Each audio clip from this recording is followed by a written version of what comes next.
All right, now here, this is a first. I'm supposed to react spontaneously. Oh, look at that. Whoa. Play the video. Should I say who it is? I mean, what I'm reading? So people will know what I'm going, whoa. Hi, everybody. I'm Dennis Prager. This is Otto. Otto needs no introduction. I might, but I don't think Otto does. We now get mail for Otto, and Otto signs them with autographs, which is one of the 7 puns I've cracked in my entire life. The world is divided between those who crack puns and those who do not. Those who do not, their task is to moan when they hear a pun, which is very interesting because that means there's a certain masochistic element to punsters, because very rarely are they complimented on the wit, and it takes wit to come out with a good one. And that's it for today's. Just, I'm in a frisky mood today. I have no idea why. So, a couple of thoughts by the way, reintroducing the Fireside Chat. Every week, I just share some thoughts. It's utterly spontaneous. I take your questions, all spontaneous. No script, no teleprompter, just you and me. All right. So, got a couple of thoughts, and I'll go to your questions. And Megan tells me that the video question is unique because I've not seen it, read it, heard it. So they apparently want my spontaneous reaction, which will be interesting to see. Okay, 2 items for you as thoughts on my mind. One is the just announced news that Texas will basically open up completely. The Governor Abbott, has announced no more even mask mandate. You want to wear a mask, that's your business. And that is what Texas is doing. Florida came close to doing this nearly the entire time that much of the country was locked down. My state is still in lockdown. You cannot eat inside a restaurant in my state, California. These people have convinced themselves that they're really saving lives, which is true. I mean, look, do you know that if you banned cars, you would save a lot of lives? People would just have to, take public transportation, which is presumably safer. Or if you made the speed limit 35 instead of 55, you'd save lives. I'm not sure that they have saved lives, by the way. I'm not even granting that. But let us say that they did. That is not the only question that a leader asks. The most obvious is wartime. A general does not ask, will we lose troops? That is one of the questions. But it is a tragic fact that you will lose troops. But you cannot win the war if you are not prepared to lose troops. We cannot survive as a society, and any society, not just the U.S., if we lock down the economy. Economy means how people earn a living, and it has to do with dignity. Work is dignity, or at least somebody in the family working is dignity. By the way, I've always contended that a woman who takes care of a home is working. She's just not getting a salary check. The contempt that the highly educated elites have for taking care of a home, this precedes nearly all of you. I mean, I was a kid when I heard all this. You want to be a wife and a mother? What are you, a loser? That continues to be the message. By the way, there are more depressed young women today than ever in recorded American history, and I think that that's one of the reasons. That's worthy of its own time, just to address the issue of women and related subjects. So I salute Governor Abbott of Texas, and I give you one example of the many, many horrible prices of 1 year. This is the anniversary of the lockdown. And I wrote a year ago, this was the greatest mistake in history. Not greatest evil, I made that clear. Greatest mistake. I was right. I'm not telling you this so you'll know I was right, but it's good for you to know, because I was universally nearly mocked, attacked for saying what a mistake it was. First time in history that the healthy have been quarantined, that the people almost inconceivably likely to get sick were quarantined, namely young people, depriving kids of school for a year, increasing addiction, increasing suicide, increasing family abuse, increasing divorce. Oh, but that doesn't matter because we're saving lives, say the scientists. Scientists run the gamut from moron to wise as taxi drivers and plumbers and chiropractors and airplane pilots, you name the profession. There is not one iota more wisdom in the medical profession than in any other profession, any. And the number of fools may be a drop higher from my experience with them in the last year, unfortunately. So just remember, again, follow the science is a lie. They don't follow the science. They follow the scientists they agree with. I follow science. I follow the scientists I agree with. I admit it. The scientists who said the lockdown is going to kill people are the scientists I agreed with. The scientists who say that hydroxychloroquine and zinc are good, I agree with. Scientists that say ivermectin saves lives, I agree with. Why are they not science? Because the media don't agree with them. Science is what the media agrees with, not what science is. Just remember that. So I salute Governor Abbott in Texas. And I got one more question. I got two more questions. They're related. If masks help, and I'm not saying they don't, I'm agnostic. But if masks help, what do you care if the other guy wears a mask? If masks protect you, why do you care if I wear a mask? So you say, well, if you wear a mask, I'm even more protected. Yes, but then we're getting into the realm of such tiny percentage points that either the mask works or it doesn't work, or it overwhelmingly works and infinitesimally doesn't work. Why do you care if I wear a mask, if you wear a mask? And I'll prove to you that that's a legitimate question. Because Dr. Fauci, who seems to be a nice guy, but I have zero desire to listen to him about anything because I don't think he has wisdom.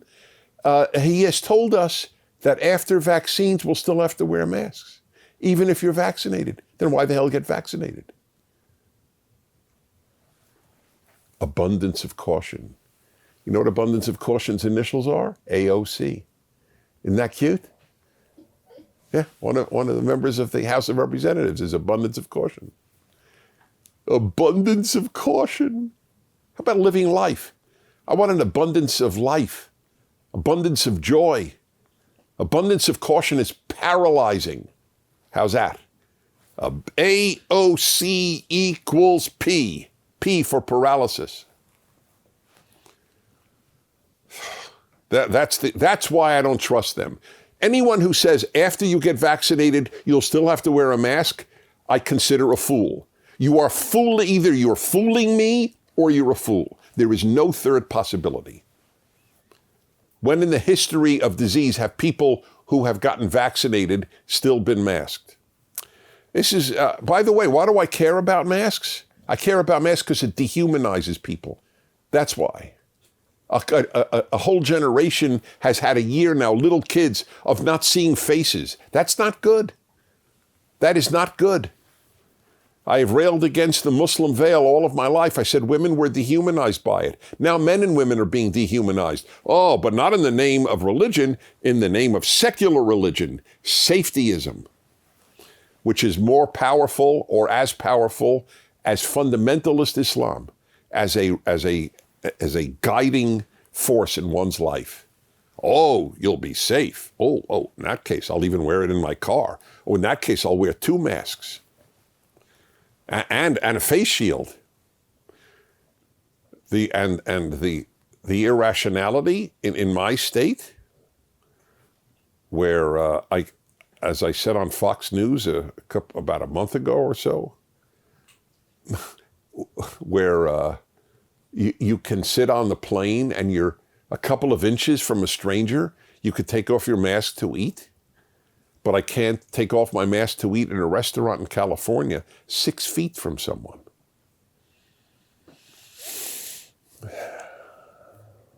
Oh, one final thing. A doctor has written a piece about how injurious this has been to the health of young people who need to breathe to develop antibodies. By keeping people quarantined and masked, they don't get a chance to get the normal germs, if you will, which give them antibodies. We are hurting these kids' health, not to mention their mental health. Okay, so I salute the Texas governor. You're a lucky person if your governor is conservative, like South Dakota, Florida, Texas. You're unlucky if your governor is like the governor of California. And your luck is the same whether you're a Democrat or a Republican. Democrats own restaurants too. Democrats work in nail salons too. Okie dokie. All right, now here, this is a first. I'm supposed to react spontaneously. Oh, look at that. Whoa. Play the video. Should I say who it is? I mean, what I'm reading? So people will know what I'm going, whoa. Lieutenant Colonel Robert Hecker, 98-year-old World War II veteran.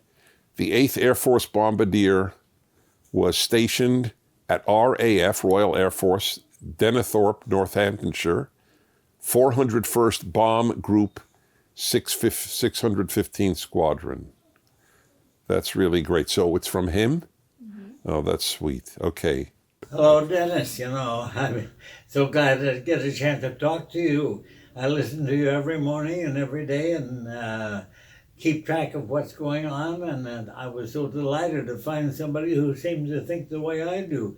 So many people today, when I start giving them my ideas, they look at me like I'm crazy. And I keep saying, well, it's okay. Dennis says it. And if Dennis says it, then it's okay with me. And they just don't understand, or they don't want to understand. But the world today is so strange, and the people in it are so strange, that it's so nice to find somebody who really understands what's going on and is able to come out and actually say it and convince people. And you can do it, and I hope you keep on doing it forever. I know I'll keep listening to you as long as I possibly can. Thank you, Dennis. I could cry. You shouldn't do that to me. I know. It's really I am choked up. It's like seeing my dad, too. He's 98. So he was born in if he were 100, he would have been born, let's say, in 1921. So 1919 or 1918. My dad was born in 1918 and fought in World War II. He's in great shape. Well, Lieutenant Colonel Hecker, you made my day. Got me quiet, actually. Where does he live? Encino. Oh, in California. Mm-hmm. So should I read about him here? I put a little more there if you want. A lead bombardier. Hecker's B-17 Flying Fortress, ragged but right. That was the name of it. Ragged but right. flew 30 terrifying combat missions over Germany and across occupied Europe from May 45 to April 45, from the siege of Brest to the airborne attack on the Netherlands and the Battle of the Bulge. Is that mind-blowing? Oh, I got the chills. And that was a time Americans believed in the essential goodness of America. And they were right to. America's composed of human beings. A lot of human beings stink. So in light, I wrote this. It's a very important piece I wrote. Given human nature, the American achievement has been all the more remarkable. America made a basically good country out of very flawed material, human beings. All right, bless you, my friend. How do we get out of here? So double click. That's right. That was moving. I got teared up, actually. All right, Sally, 40 in Los Angeles, California. Can you talk about the parallels of cancel culture to how communism would purge ideologies they didn't agree with? Thou hast answered thine question in thine question. It is exactly a parallel with communist culture. That is exactly right. There's nothing to add. That's what they did. Reading the New York Times, Washington Post, the LA Times is like reading Pravda. It's the party line. I'm reading the party line. That's what that was. And cancel culture, another very important article I wrote. I hope you would all read my column every week. I put into writing very important stuff. It's free. I'm not trying to sell you anything. I don't try to sell you anything in general anyway. I try to sell you ideas and values. But I wrote about this in the reason why the left always suppresses dissent. Always. There's no exception. Wherever the left, and I always distinguish between left and liberals, check my article this week, 32 questions to ask someone to find out if they're liberal or leftist.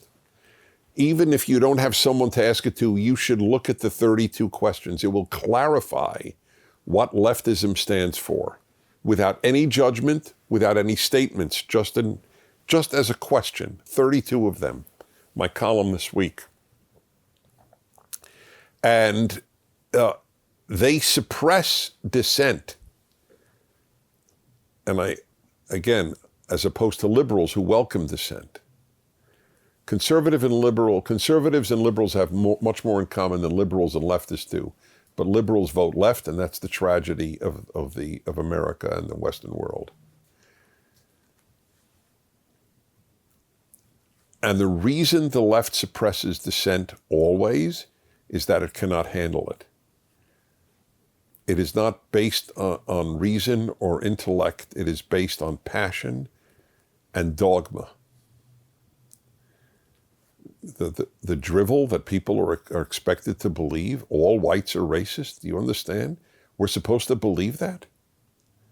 If you said all of any group is something, wouldn't you be regarded as a fool?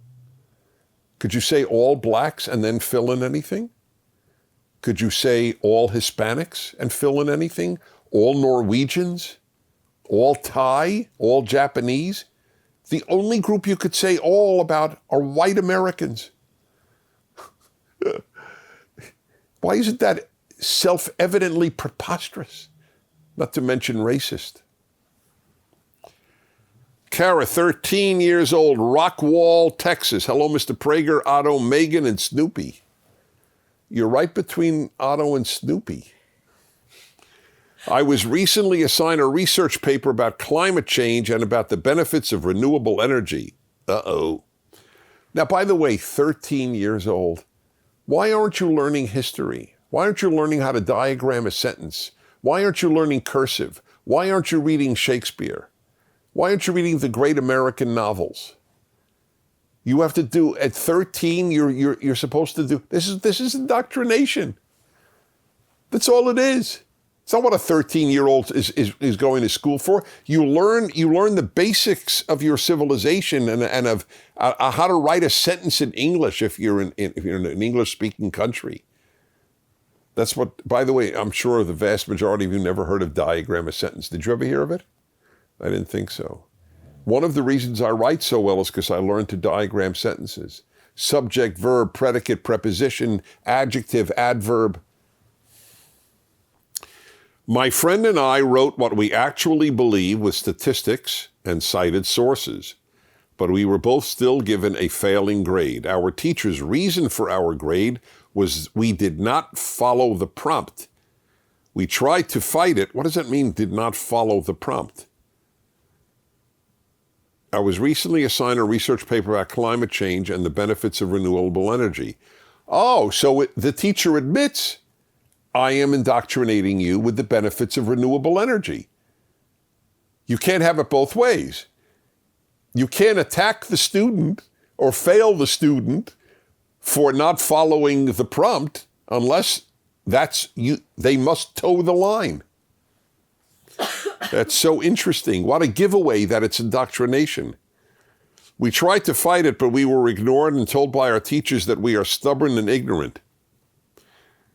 All of our so-called friends spread rumors about us and cussed in our faces. 2 kids even tried to hurt us. Now, on the assumption that this is true, and I always say that because I'm only hearing one side, on the assumption this is true, she was cussed at by fellow students. This is 13-year-olds. 2 even tried to hurt them. They were abandoned by so-called friends. Do you realize what it is over? It is over the benefits of renewable energy. She didn't write, she advocates genocide or defends rape. This is over renewable energy. It's a religion. That's why it is.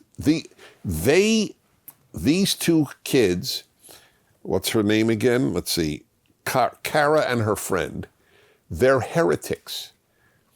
In the Dark Ages, this is how religious authorities would treat heretics. They would be ostracized, sometimes killed, but certainly ostracized because they were blaspheming.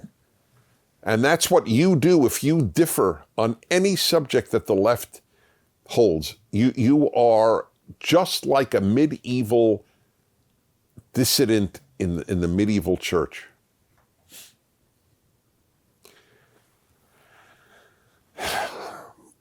Okay, 2 kids even try to hurt us. My question to you is, how do we fight this intelligently?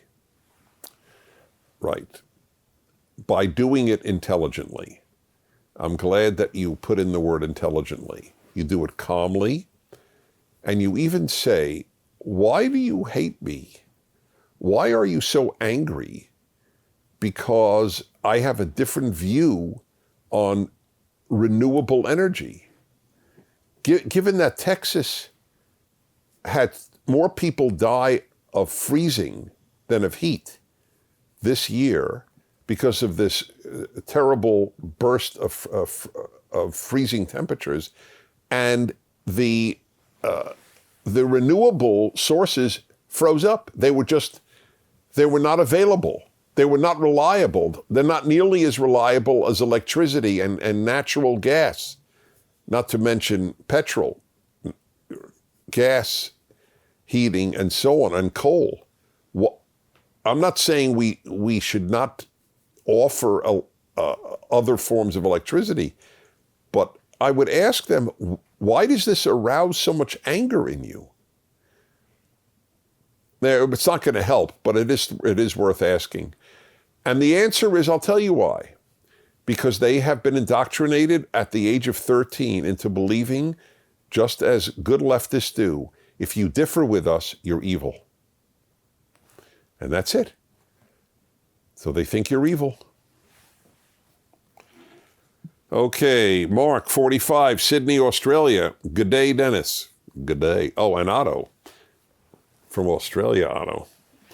Do you think there's any correlation between the rise of the climate change cult over the last 2 decades and the widespread acceptance of society to now surrender their freedoms in the name of being COVID safe?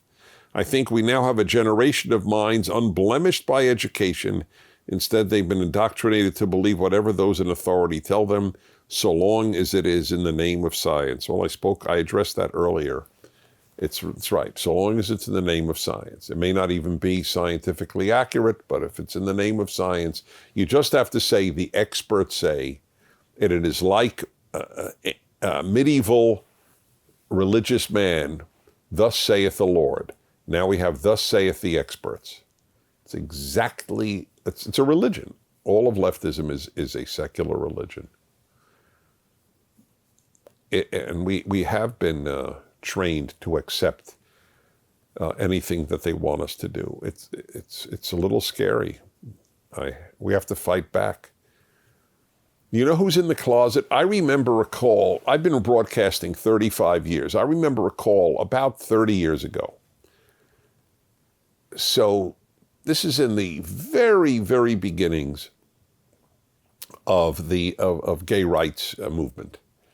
There was no such thing as LGBT. I don't think even those initials were used at that time, let alone LGBTQ or LGBTQ plus. So a guy calls me, he said, Dennis, I'm gay, I work in Hollywood, and I just want you to know I'm a Republican as well, and it is much, much easier for me to come out as gay than come out as Republican in Hollywood. I'll never forget that call. That was 30 years ago. That's infinitely truer today than it was then. You know who's in the closet in this country? Not gays, not even the transgender, who were tiny, tiny, tiny, tiny number of people. The only group in the closet are conservatives, even though half the country is conservative. But they are so suppressed should they come out, including losing their jobs and income, not to mention reputation, friends, relatives. So they stay in the closet. The trick is to come out of the closet. You'll sleep better. It's a very big thing for me to say. I think it's time. You have a couple minutes. How much is it? 27. Oh, cool. I do have a couple of minutes. I have a speech at the Prager store, even though I'm always self-conscious about anything that, I don't own my own stuff, so my syndicator, to their credit, does. But you might want to get my speech, How to Be Courageous. I do have courage, and I think part of it is built in, because I can't live with myself if I let the bad guys win. That's how I look at it. So there's something almost selfish in my courage.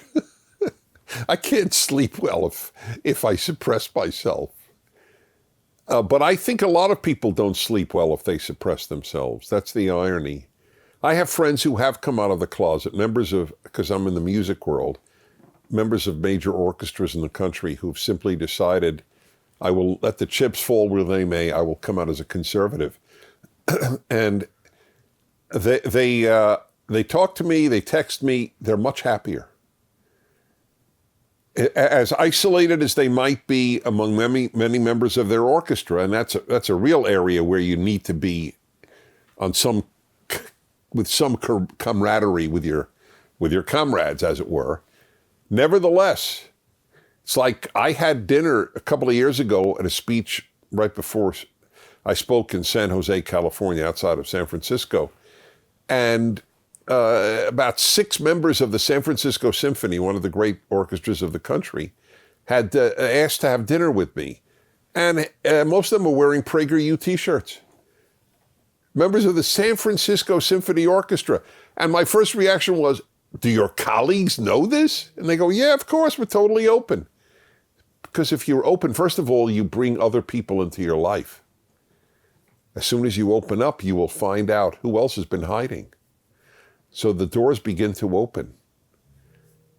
And therefore, I strongly recommend that you not stay in the closet.